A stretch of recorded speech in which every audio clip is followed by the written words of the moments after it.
All right, so as we continue streaming here on Action News, you can see that we do have Hurricane Dorian, still a Cat 4 storm, expected to brush the northwestern Bahamian Islands and then make its turn north, staying offshore. Right now, all of our spaghetti models, with the exception of one, seems to be concentrating on keeping this storm offshore. So this is very good news for us. Again, we continue to be aware of the fact that this track is not final. We are going to see updates to it. In fact, we'll get our next track update at 5 o'clock tonight. So again, there's still a chance that this track could move some off to the west, but we will continue to monitor this and cross our fingers that it continues to move east instead of west, which would just keep it farther offshore and minimize any impacts that the storm could have for the east coast of Florida. So again, this is our futurecast European model showing where the heaviest rain will be around the storm. This is Tuesday morning as it brushes those northwestern islands of the Bahamas and then tries to approach the Florida coastline. But again, the center of the storm staying offshore and continuing to bend right around and then possibly brushing the North Carolina coastline before exiting out into the Atlantic. Again, keep in mind, we're still at Saturday and this is Friday. So again, we are talking several days for this storm to change its path, and we will continue to monitor that. But again, based on the current path, we're looking at pretty minimal rainfall totals along the east coast here of Florida. Anywhere from about 1 to maybe 3.5 inches, possibly 4 to 5 in some localized areas. Still significant rainfall, but nothing in comparison to what we were looking at before, where we had a chance for widespread 20 inches of rainfall throughout the event. As far as impacts here across Tampa Bay, extremely minimal.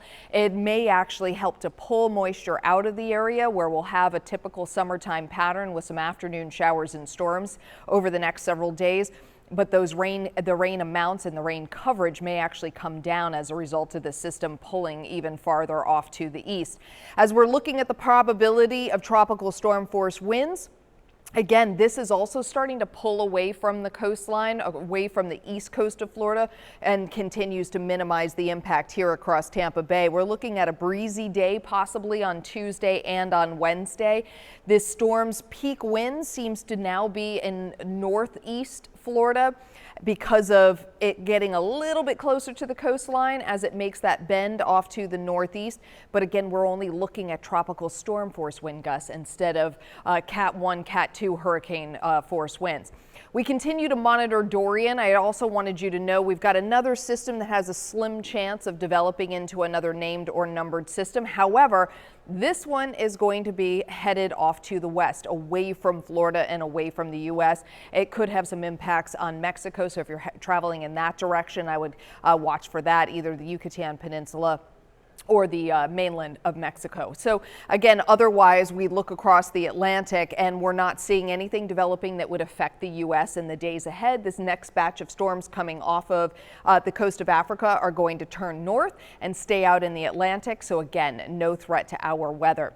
Now, as we look at the futurecast, like I mentioned, we've got a typical summertime trend here over the next couple of days, and today is no exception. We've got a chance for those showers and storms to build here over the next couple of hours and work their way offshore. By sunset, we'll start to see them tapering off in the Gulf. By 10, 11 o'clock tonight, we are on the dry side and we remain dry right into tomorrow morning. So things looking good to start off our Sunday. And then we'll have our next round of showers and storms that roll across the state from east to west. With this east to west flow, we tend to be pretty hot. We've got a good amount of showers and storms possible over the next couple of days in the afternoons to evenings. But before that, those temps are going to be soaring into the low to mid 90s across the area, and that's going to keep it feeling close to 100 degrees. Again, we'll continue to update you as the National Hurricane Center updates the forecast track. The next one comes at 5 o'clock this afternoon.